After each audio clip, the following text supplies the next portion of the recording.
In my last video, I started chapter number 14, Symmetry of class 7. हमने chapter number 14 जो है symmetry start किया था क्लास 7 के लिए. There we already discussed about the line of symmetry. हमने क्या डिस्कस्ड कर लिया था? Line of symmetry we discussed and there we discussed also reflective image की भी बात की थी. उसके बाद हमने exercise 14.1 and some question of 14.2 is also completed. And there what we discussed मतलब हमने ये देखा था उसमें कि number of line of symmetry, कौन सा फिगर कितने number of line of symmetry show करता है, ये फिगर सिमेट्रिक है कि नहीं है या नहीं है. जैसे कि हम सिमेट्री की हम बात करते हैं तो a line of symmetry the figure divided into two equal part. जब लाइन ऑफ सिमेट्री क्या करती है, किसी भी एक फिगर को टू इक्वल्स पार्ट में डिवाइड करती है तो वो क्या कहलाता है, हमारा लाइन ऑफ सिमेट्री कहलाती है. Line of symmetry dotted line से भी हम क्या शो कर सकते हैं. उसके बाद हमने क्या देखा था, पंचिंग भी देखी थी. मतलब I also explain to you about punching is also a part कि यदि आप पेपर को फोल्ड करके पंचिंग करते हैं तो आपको किस टाइप से होल शो करेंगे. जैसे कि इधर यहाँ पे भी आप देख सकते हैं, this I already explain to you yesterday. This is in exercise 14.1 also and this type of in 14.2 also.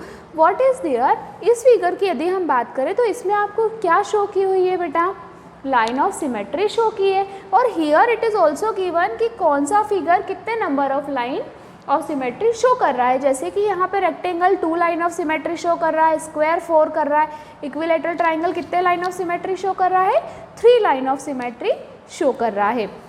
So now today what we will do, today we will discuss about some part of 14.2 and last exercise is 14.3. so this exercise, this 2 means this third one exercise is based on rotational symmetry. So today we will discuss about rotational symmetry.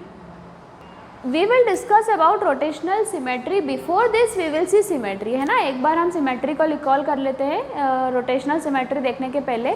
यदि हम देखें कि definition क्या होती है symmetry की, as I already told you कि the one line, एक लाइन जो कि फिगर को दो आइडेंटिकल इक्वल पार्ट में डिवाइड कर देती है, वो लाइन ऑफ सिमेट्री कहलाती है. You can see here a shape is symmetrical if it can be folded in half so that the two parts are congruent. ऐसे मतलब अगर हम किसी भी चीज़ को सिमेट्रिकल तब बोल सकते हैं जब आप उसको, एक पेपर हुआ रेक्टेंगल के फॉर्म में हुआ, स्क्वायर के फॉर्म में हुआ, यदि आप उसको फोल्ड करते हो and so that the two parts are congruent, उसके दो पार्ट्स कॉन्ग्रुएंट होते हैं तो वो क्या कहलाता है, सिमेट्री कहलाता है. जैसे कि कुछ इसेंशियल कैरेक्टरिस्टिक्स, कुछ ज़रूरी विशेषताएँ. कैरेक्टरिस्टिक्स मीन्स क्या होता है, विशेषता है. तो इसेंशियल मीन्स जरूरी, मीन्स हियर हम देखें कि अगर उसकी कुछ ज़रूरी विशेषता है तो वो क्या है. First, symmetrical shape must have. Symmetrical shape में क्या क्या होना चाहिए, ज़रूरी क्या क्या होना चाहिए. Two congruent part separated by a line of symmetry. दो जो पार्ट है, इक्वल पार्ट है, कॉन्ग्रुएंट पार्ट है, वो इक्वल पार्ट्स मतलब उस लाइन ऑफ सिमेट्री से सेपरेट होना चाहिए.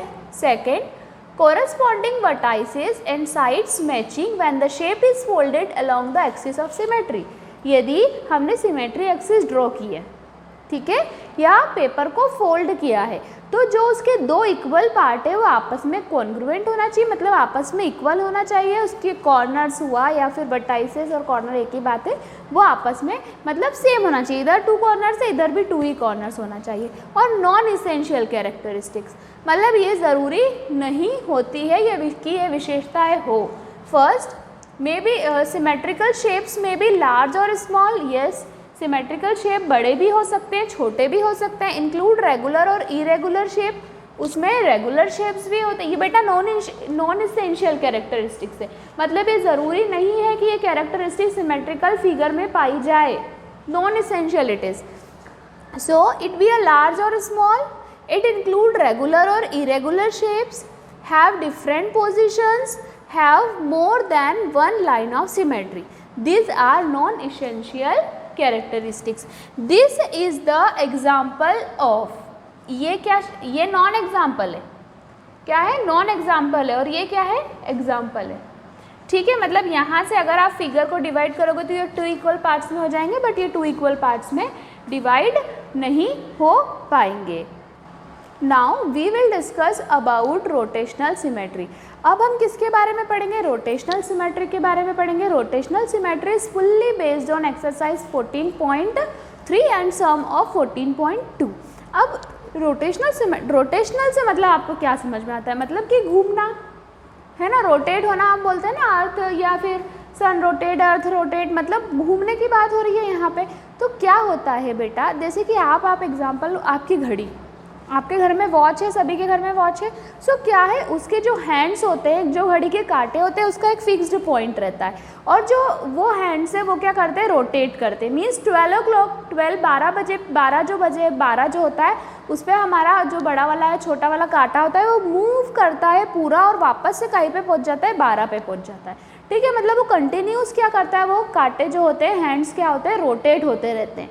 तो रोटेट मतलब एक तरीके से कंटिन्यू उसको घूमना, मूव करना, तो वो क्या कहलाता है? रोटेशन।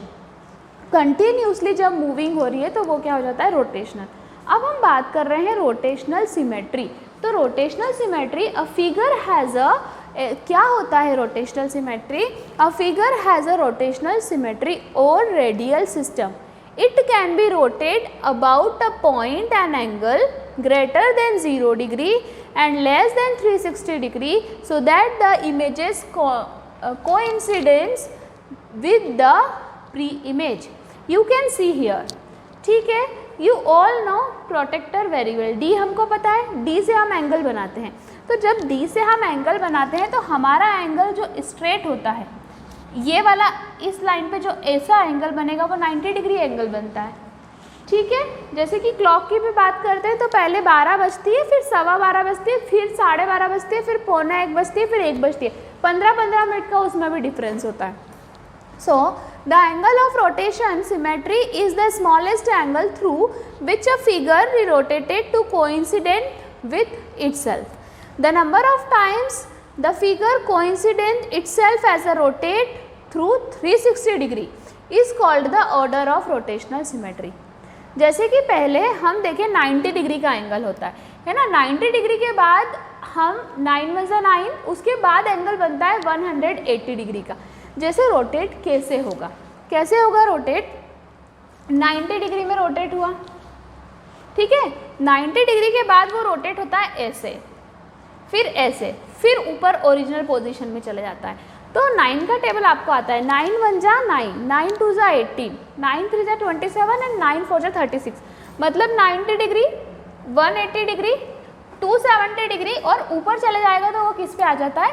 360 डिग्री पे आ जाता है। तो अपन इसमें बोल सकते हैं कि ये रोटेशनल सिमेट्री एंगल में हो रही है। मतलब सबसे पहले 90 डिग्री पे आया, फिर डाउनवर्ड 180 डिग्री, 270 डिग्री और ऊपर जाके कैसा हो जाएगा? ओरिजिनल पोजीशन पे 360 पे वो पहुंच जाता है। अब जैसे कि ये रोटेशनल सिमेट्री आप ऑब्जेक्ट से देख सकते हैं। If an object is rotated the result look exactly same as the original, it has rotational symmetry. देखो रोटेशनल सिमेट्री क्या होता है? यदि कोई ऑब्जेक्ट है, यदि कोई ऑब्जेक्ट मूव कर रहा है, रोटेट हो रहा है, but the result look exactly same as the original, but जो उसका रिजल्ट रहेगा वो सेम कैसा दिखेगा? ओरिजिनल के जैसे दिखेगा, तो उसको आप क्या बोलोगे? वो क्या कहलाएगा? Rotational symmetry. The order of rotational symmetry is the number of time an object matches its original outline is 1 full rotation. जैसे कि एक यहाँ हुआ, यहाँ से इसका आप फुल रोटेशन करोगे तो ये रोटेशनल सिमेट्री हो गई आपकी, बट इस द फिगर होगा वो exactly it's look like a original. ठीक है, the shape has rotational symmetry, order is 8, इसका order 8। Most playing cards have rotational symmetry order of 2। Rotational symmetry in regular polygons, ये जैसे कि हमने देखा डिफरेंट टाइप के पॉलीगॉन्स देके रखे हैं आपको। Order of rotational symmetry of any regular polygon is equal to number of side. जैसे कि आप बात करो, एक फिगर में 3 साइड है, आप उसको कितनी बार रोटेट कर सकते हो? एक कॉर्नर से, दूसरे कॉर्नर से, तीसरे कॉर्नर से। कितने टाइप, कितने ऑर्डर हो जाएंगे उसके? 3। तो जितने नंबर ऑफ साइड होंगे उतने ही ऑर्डर हो जाएंगे ना उसके। जैसे कि 5 साइड से किसी फिगर में पेंटागन है, उसमें 5 साइड्स है, तो उसकी जो ऑर्डर है रोटेशनल सिमेट्री वो कितने हो जाएंगे 5। आप यहाँ पे ले लो हेक्सागोन में 6 साइड है, तो इसका ऑर्डर ऑफ रोटेशनल सिमेट्री कितना हो जाएगा 6, क्योंकि वो उतने टाइम क्या करेगा, रोटेट होगा, मूव करेगा। So this much you understood, is there any doubt? हम क्या देख रहे हैं, जैसे यू कैन सी हियर, ठीक है। अभी हमने फिगर्स की बात करी ना, जो डिफरेंट टाइप के पॉलीगॉन्स है, डिफरेंट टाइप के पॉलीगॉन्स जब रोटेट करते हैं, जितने साइड होती है उतना ही उनका ऑर्डर ऑफ रोटेशनल सिमेट्री होता है। ये आपको 14.2 में दिया गया है। अब हम बात करते हैं यदि 14.3 की, तो जैसे कोई आपको बताना है उसमें, ये आप ये वाला देखिए आप, तो ठीक है, this figure you will see here. अब जैसे ये क्या है, यहाँ पे 90 डिग्री है। अब आप ये देख सकते हैं यहाँ पे कंटिन्यू रोटेशन हो रहा है, ठीक है। अब आप इस फिगर को छोड़ दीजिए, यदि आप ये 90 डिग्री एंगल है यहाँ पे, तो ये यदि हम इधर मूव कराएंगे या फिर इधर भी मूव कराएंगे, तो ये कितना हुआ, यहाँ पे 90 था, है ना, 90 + 90 180 हो जाएगा। 9 + 9 कितना होता है 18 होता है ना, तो 180। फिर इधर हम आए तो 270, और फिर इधर हम कंप्लीट एंगल पे आ जाते हैं तो 360 डिग्री हो जाएगा। बट यहाँ पे आते आते जो उसकी वो रोटेट होती है वो उसकी ओरिजिनल पोजीशन पे आता है। मतलब हम बोल सकते हैं जो angle of rotational symmetry smallest angle से हम स्टार्ट करते हैं, है ना, which figure can be rotate to coincident with itself, and the number of times of a figure coincident with itself it rotate through 360 degree. तो order of rotational figure, तो ये क्या कहलाता है, इसका ऑर्डर कहलाता है। जैसे कि हमारा ट्राइंगल है, हेक्सा, या फिर हम बात करें हमारे रेक्टेंगल की, रेक्टेंगल में कितने साइड्स होते हैं, 4 साइड्स होते हैं। जब रेक्टेंगल में 4 साइड्स होते हैं तो हम क्या करते हैं, उसको रोटेट कैसे कर सकते हैं, रोटेट हम कर सकते हैं, बट कितने टाइम हम उसका ऑर्डर कर सकते हैं, 4 टाइम्स। आप ये वाले फिगर्स भी देख सकते हैं, जैसे ये है P Q R S, ठीक है, दिस इज वन फिगर, और आपको ये दे के रखा है एक फिगर स्क्वायर है P Q R S, ये इसकी ओरिजिनल पोजीशन है। क्या है इसकी ओरिजिनल पोजीशन है, मतलब ये अभी इसको बिल्कुल भी टच नहीं किया है, कुछ भी रोटेशन नहीं किया है। सेकेंड 90 डिग्री में रोटेट करेंगे उसको, कितने डिग्री में, 90 डिग्री में रोटेट किया यदि, तो हम देखें उसकी पोजीशन चेंज हो गई, ये P है ऊपर आ गया, क्योंकि कैसे रोटेट हुआ होगा, ये इस साइड रोटेट हुआ होगा क्लॉकवाइज। जब आप क्लॉक देखते हैं तो जब वो सीधा सीधा मूव करता है ना, उसको बोलते हैं क्लॉकवाइज डायरेक्शन, मतलब 12 के बाद 1 2 3 4 वो क्लॉकवाइज डायरेक्शन, और उल्टा घूमने को बोलते हैं एंटी क्लॉकवाइज डायरेक्शन।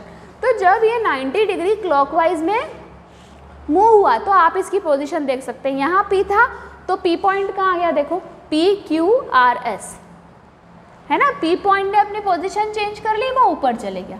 अब वापस 90 डिग्री के बाद वो 180 डिग्री में मूव होगा, 180 डिग्री में मूव हो गया तो अब P कहाँ चले गया, देखो पहले यहाँ था, फिर ऊपर आया, फिर चेंज हो गया, तो P Q R S, मतलब 180 पे वापस इसकी पोजीशन क्या हो गई, चेंज हो गई।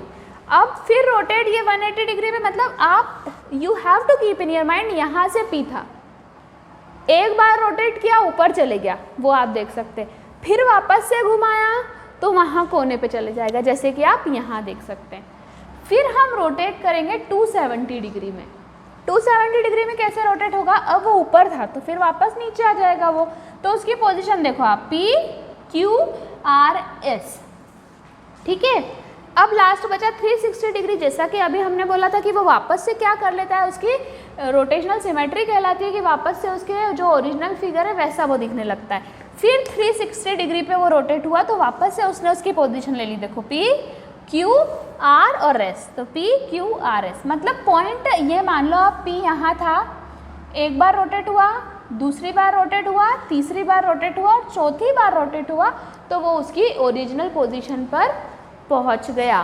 तो ये ओरिजिनल पोजीशन थी, rotate through 90 degree, rotated through 180 degree, rotated through 270 degree and rotated through 360 degree. Understood? This much you understand? So this is based on rotational symmetry, and the exercise 14.3 and 14.2 is fully based on this only. So what we studied in this chapter? We studied about symmetry, number of line of symmetry, figure में symmetry को कैसे divide करते हैं, horizontal divide हो रहा है या vertical divide हो रहा है। हमने ऑर्डर पढ़ लिए रोटेशनल सिमेट्री के, रोटेशनल सिमेट्री पढ़ ली, कैसे रोटेट होती है ये पढ़ ली, जो फिगर्स होते हैं उनके ऑर्डर हम कैसे निकालते हैं ये भी हम मतलब स्टडी कर चुके हैं। So this chapter is completed. Thank you.